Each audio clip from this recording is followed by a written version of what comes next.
beneficio de vivir en la casa del Padre, todos nosotros como creación de Dios, disfrutamos los beneficios de una creación preciosa. Dios hace llover sobre buenos y malos. Y sobre todo, independientemente del carácter, incondicionalmente nos da la oportunidad de disfrutar de la riqueza, la belleza, los placeres que hay en esta creación. Ahora, el hombre debería agradecer la bondad de Dios, reconocer que Dios es creador y hay tantos beneficios que recibimos de Él sin pagar nada, que debería provocar en Él gratitud, adoración, servicio. Igual que los hijos deberían agradecer al Padre por ser diligente, sabio, por trabajar y esforzarse tanto que ellos no tenían necesidad de nada. En lugar de eso, el hombre desea la muerte de Dios y el hijo menor también desea la muerte de su padre. Por eso él no podía esperar más por la muerte del padre para recibir su papá. En otras palabras, ¿sabe qué? Está jurando mucho, viejo. Y yo quiero disfrutar la vida ahora, y el disfrute de mi vida va a estar en obtener la parte de la herencia que yo sé que cuando tú te mueras yo lo voy a recibir, pero no tengo paciencia. Yo lo quiero ahora, dame lo que es mío. Y lo mismo hace el hombre. El hombre no honra a Dios, sino que escoge su camino diciendo: Dios es un obstáculo para mi felicidad.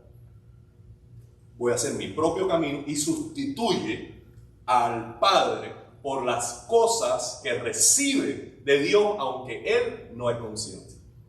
Por personas que Dios fue quien las trajo a la vida, por recursos que Dios fue que se lo dio, por trabajo que el Señor se lo dio, abriéndole puertas. Sustituyen a Dios por las cosas creadas, por las personas, pensando que en ella va a estar su felicidad.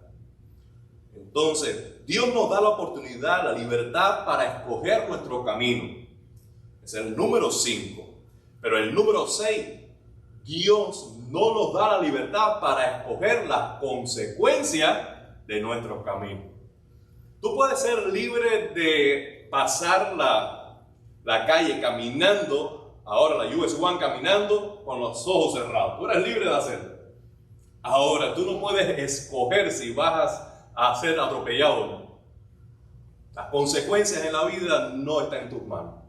Dios sigue siendo rey, Dios sigue siendo juez, Dios es Dios sobre todos los ramos, y Él es quien escoge las consecuencias inmediatas y a largo plazo de nuestras decisiones. Número 7. Hablamos que Jesús es el modelo perfecto de hijo. ¿Por qué? A diferencia del hijo menor y a diferencia de todos nosotros, Él honró al Padre de tal manera que no se aferró a los derechos que Él tenía. Nosotros no tenemos ningún derecho para reclamarle a Dios nada. El hijo menor de la parábola no tenía derecho de reclamar nada. Sin embargo, Cristo sí tiene todos los derechos. Él es digno de honra, digno de gloria. Y Él dejó la honra, el confort, toda la gloria que recibía en el cielo voluntariamente, porque Él comprendió esto. Que lo más importante en la vida es agradar a su Padre. Es hacer la voluntad de su Padre. Y si el Padre le estaba enviando para rescatar a su creación, Él lo iba a hacer. Porque no iba a interponerse entre Él y el Padre nada. Absolutamente nada. Por eso Él dijo: mi Padre es digno de honra. Mi Padre es digno de gloria. Mi Padre es tan bueno. Yo amo tanto a mi Padre que para complacer a mi Padre yo voy a dejar todos mis derechos y morir en una cruz para salvar a la humanidad. Arrepentimiento. El verdadero arrepentimiento. Quien abandona a Dios sustituyéndolo por otra persona o por otras cosas, dijimos la semana pasada que siempre le faltará. ¿Por qué? Porque Dios es la fuente de todo lo bueno. Él es el proveedor. Toda buena dádiva y todo don perfecto desciende del Padre de las luces. Él no cambia, Él no tiene ni una sombra de variación. Él es el mismo siempre. Y de su generosidad y de su gracia recibimos más y más y más y más y más bendiciones. Pero cuando nos divorciamos de la fuente y nos quedamos con los recursos, con las criaturas, todo se convierte como arena fina entre los dedos, como agua que se desperdicia. Como dijo el propio, que podamos gustar las consecuencias de nuestras malas decisiones. Porque Dios al que ama, disciplina. Y regaña, castiga a todo aquel que tiene por hijo. Si nosotros no recibimos la disciplina de Dios, dos cosas. Uno, o somos bastardos y no hijos. Dos, ya Dios nos dejó nos abandonó en nuestro camino. Amado hermano, el abandono de Dios en nuestro propio camino, el no recibir el castigo, la disciplina por nuestras malas acciones, eso puede ser parte del juicio de Dios. No es que tú estás saliéndote con la tuya, no es que nosotros estamos escondiéndonos de Dios, sino es que Dios nos está dejando, nos está abandonando. Y si nosotros relacionarnos unos con otros, en muchas áreas de la vida nosotros deberíamos reflejar quién es Dios, porque a imagen de Dios fuimos creados. Eso es todos los seres humanos.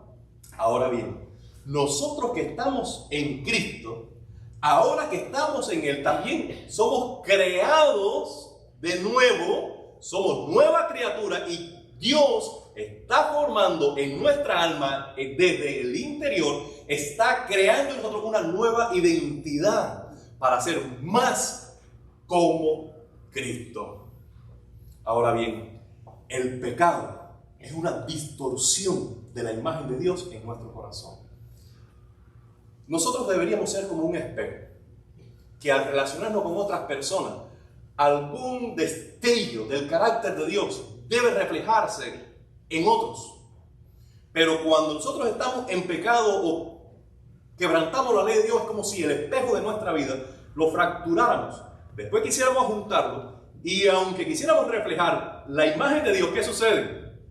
Lo hacemos de una manera distorsionada. Porque el pecado distorsiona nuestro yo. Ese corazón que fue creado para Dios, para reflejar la imagen de Dios en todos sus aspectos, ahora ha sido quebrado. Propósito. Y cuando usamos nuestra vida para algo que no es nuestro propósito, nos hallamos en una tarea sin sentido. Nosotros compramos, cuando ahora se rompió el aire, unos ventiladores aquí en la iglesia. Usted se imagina que una mañana yo me levante y coja los ventiladores para chapear. Tú dices, no, es metal, tiene fuerza, voy a cogerlo para chapear, es parecidísimo a la chapeadora, no es parecido.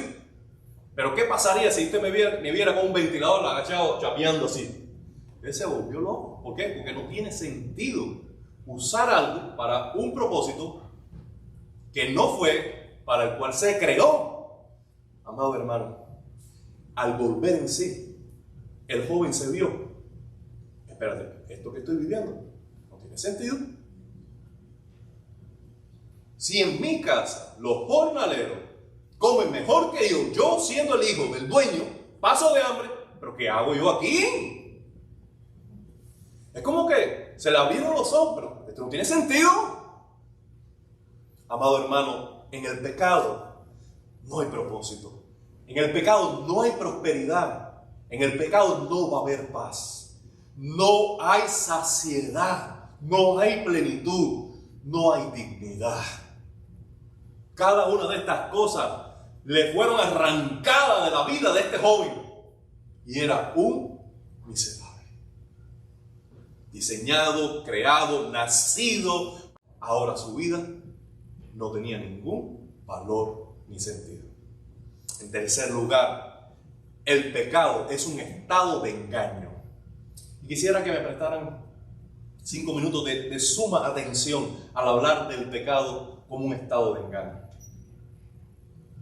En primer lugar, es de engaño porque nosotros estamos engañados acerca de quién es Dios.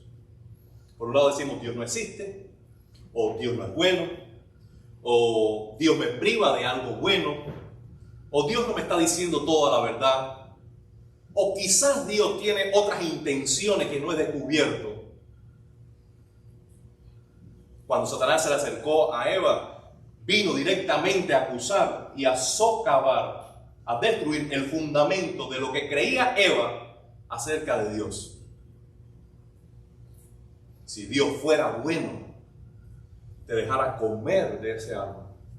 Pero como Dios tiene otras intenciones que no te ha dicho, porque Él sabe que el día que tú comas, tú vas a ser como Él te dice, no te lo comas. Dios te está privando de algo bueno. El pecado nos engaña acerca de Dios. En segundo lugar, el pecado nos engaña acerca de nosotros mismos. Y decimos, yo soy dueño de mi vida. La vida que tengo es una sola. El propósito de la vida es hacer lo que yo quiera. La felicidad de mi vida está en hacer con ella lo que yo deseo. Y todo eso es mentira. Por eso el joven engañado dijo, ¿sabes qué? Yo soy dueño de mi vida, con mi vida hago lo que quiera, dame la herencia y voy a gastar mi vida como me da la gana. Y el pecado es un estado de engaño porque nos engaña acerca del pecado mismo. ¿De qué es el pecado? Cuando nosotros estamos nublados y estamos viendo la vida desde la perspectiva de Satanás, hablamos del pecado como esto es lo que yo necesito. ¿Se dan cuenta de ese vocabulario, no? Es que yo necesito esto. Esto, si yo hago esto, seré feliz. O si yo tengo aquello, seré feliz. O si voy a tal lugar, seré feliz. O si tengo la oportunidad de hacer tal cosa, seré feliz. Miren esto. A veces dicen, no, es que yo soy así. Es de quien yo soy. Amado hermano, déjame tomar un paréntesis aquí. Tu pecado no es quien tú eres. Cuando nosotros pecamos, cuando Darwin González pierde todo el control, tiene una ira desenfrenada, no es que yo sea así.